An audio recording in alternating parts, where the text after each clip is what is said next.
kami dari kelompok 3 akan membahas tugas pemrograman paralel yang judulnya algoritma Dijkstra. Di sini saya sendirian, Dedet Fuara Natasha, dan rekan saya Swatri Jura dan Ibu Swatri Jura akan membahas tentang algoritma Dijkstra. Silakan Ibu Swatri tugas Jura. paralel algoritma Dijkstra. Di sini ada 5 penjelasan, yaitu penjelasan masalah perkalian matriks dalam ukuran yang besar. Kemudian yang kedua, penjelasan mengenai solusi dari masalah. Yang ketiga, penjelasan solusi secara sekuensial atau penjelasan tentang implementasi algoritma. Yang keempat adalah penjelasan solusi secara paralel. Kemudian yang kelima adalah penjelasan pembandingan kinerja komputasi. Baiklah, saya akan menjelaskan dari pengertian matriks, kemudian yang kedua permasalahan matriks, yang ketiga pengertian algoritma Dijkstra, yang keempat mengenai pemecahan solusi perkalian matriks secara sekuensial dari paralel menggunakan algoritma Dijkstra.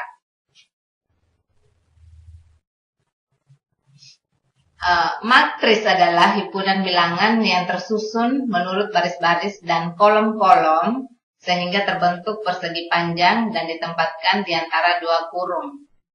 Syarat-syarat suatu matriks ada 3 unsur, yaitu yang pertama, unsur-unsur terdiri dari bilangan-bilangan. Kemudian yang kedua adalah mempunyai baris dari kolom. Yang ketiga adalah elemen-elemen berbentuk persegi panjang dalam kurung biasa, kurung siku atau kurung bergaris 2. Kemudian kita masuk ke permasalahan matriks.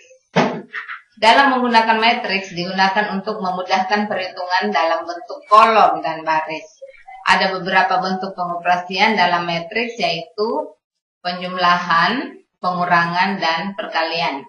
Dalam perkalian, matriks terdapat beberapa proses yang harus dilalui agar mendapat hasil sesuai dengan yang diinginkan. Semakin besar perkalian matriks, maka akan semakin susah pengerjaannya.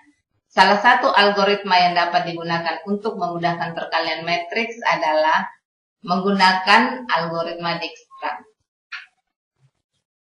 Kemudian kita masuk ke pembahasan tentang pengertian algoritma Dijkstra. Algoritma Dijkstra dinamai menurut penemunya, yaitu Edges Dijkstra. Adalah algoritma dengan prinsip greedy yang memecahkan masalah lintasan terpendek untuk sebuah graf berarah dengan bobot sisi yang tidak negatif.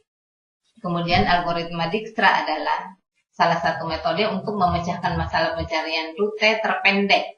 Algoritma ini biasanya diterapkan pada sebuah aplikasi pencarian rute jalan yang terdekat dari suatu daerah ke daerah yang lainnya. Untuk bisa menerapkan algoritma ini dibutuhkan beberapa data yang harus disiapkan.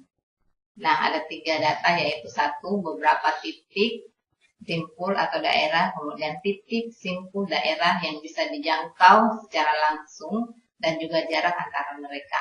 Kemudian yang kedua, titik simpul atau daerah awal. Yang ketiga, titik simpul atau daerah tujuan. Kemudian untuk mengenai pemecahan solusi perkalian matriks secara sekuensial dan paralel menggunakan algoritma Dijkstra, ini akan dijelaskan oleh rekan saya Andi Edet Fuari. Oke, di sini saya akan jelaskan.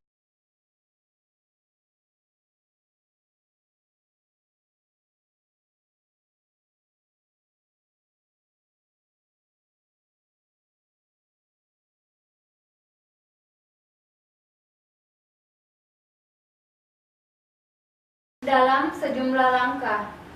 Algoritma ini menggunakan prinsip greedy. Prinsip greedy pada algoritma Dijkstra menyatakan bahwa pada setiap langkah kita memilih sisi yang berbobot minimum dan memasukkannya dalam himpunan solusi. Di sini kita misalkan sebuah graf berbobot dengan n.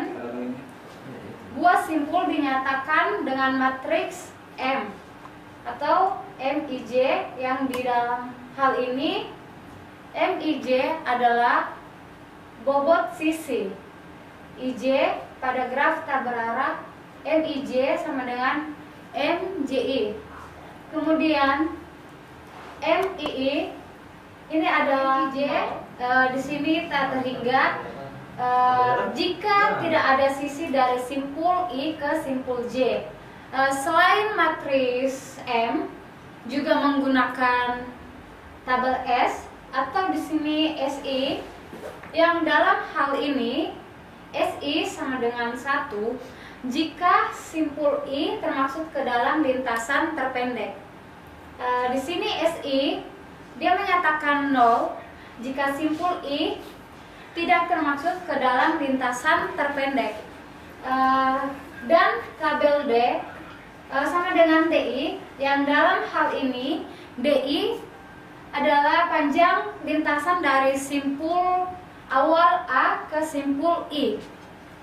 Bisa dilihat di sini ada contoh yang menyatakan beberapa kota di Amerika. Kita bisa lihat di sini. Ini ada 8 titik atau 8 kota. Bisa dilihat dari Los Angeles, ini adalah titik pertama atau titik 1, dan titik 2 itu San Francisco. Di sini bisa dilihat arah panah dari Francisco ke Los Angeles. Ini arah panahnya searah, maka dia nilai jaraknya 300. Sebaliknya jika Los Angeles ke Francisco, ini arah panahnya dia berlawanan, maka dia tidak terhingga atau dia tidak terhitung.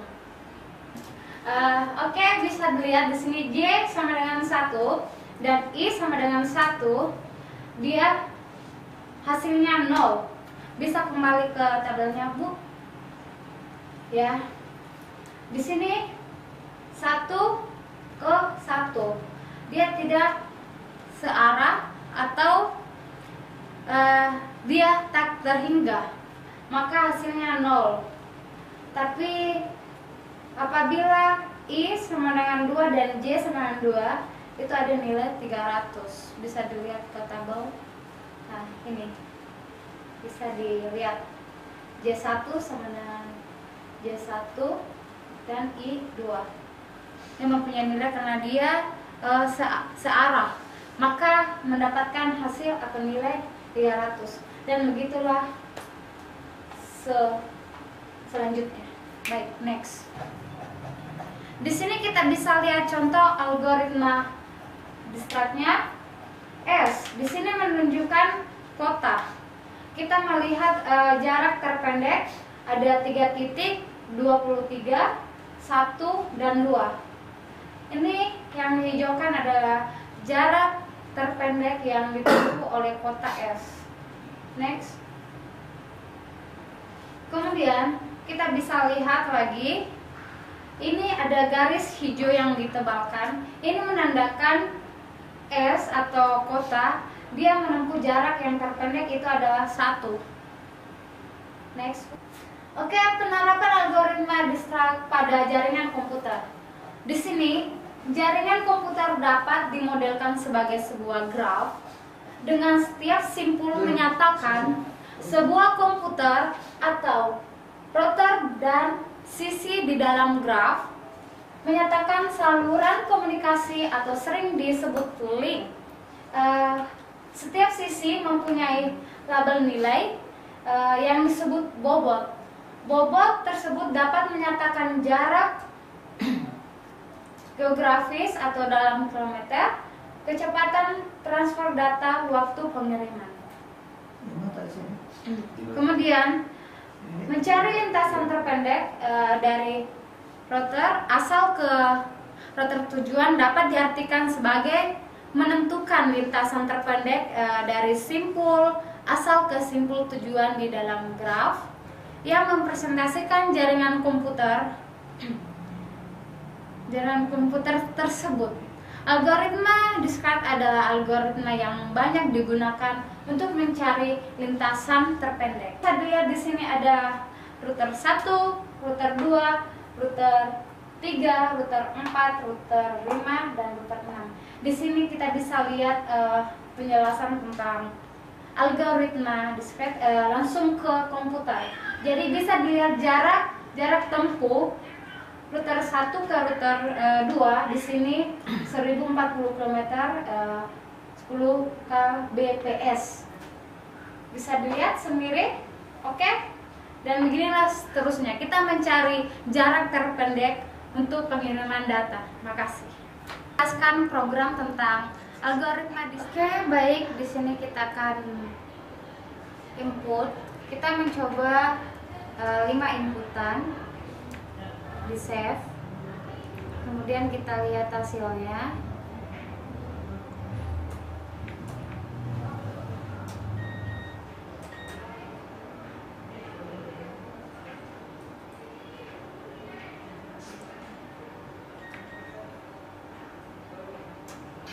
Ya, di sini bisa dilihat ini desain matriks dia 5. Kemudian bisa dilihat yang keluar 0, 1, 2, 3, dan 4. Ini ada 5 inputan yang keluar. Kemudian kita bisa mencoba di atas 1000. Kita mencoba di sini 1500. Apa yang akan terjadi? Kita save dulu. Kemudian kita panggil lagi.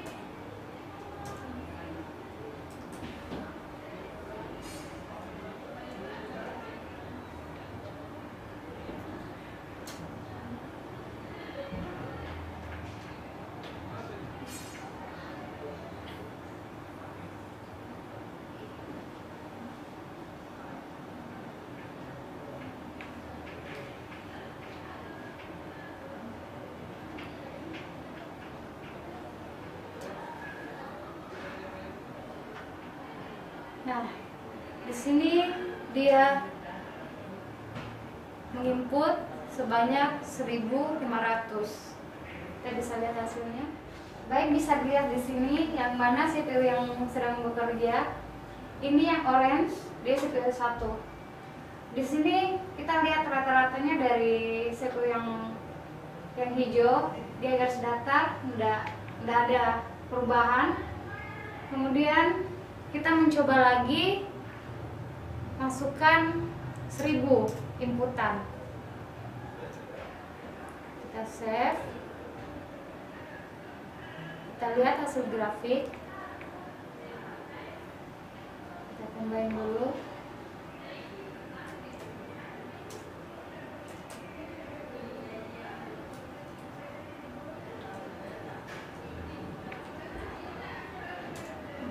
Oke, ini 1000 inputan, dia lagi bekerja.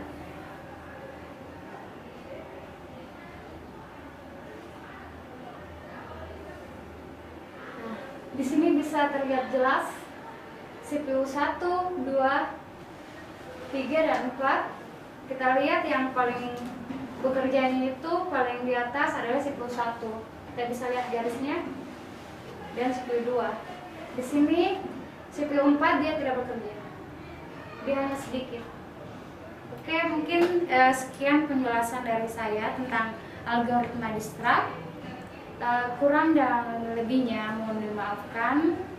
Terima kasih. Assalamualaikum warahmatullahi wabarakatuh.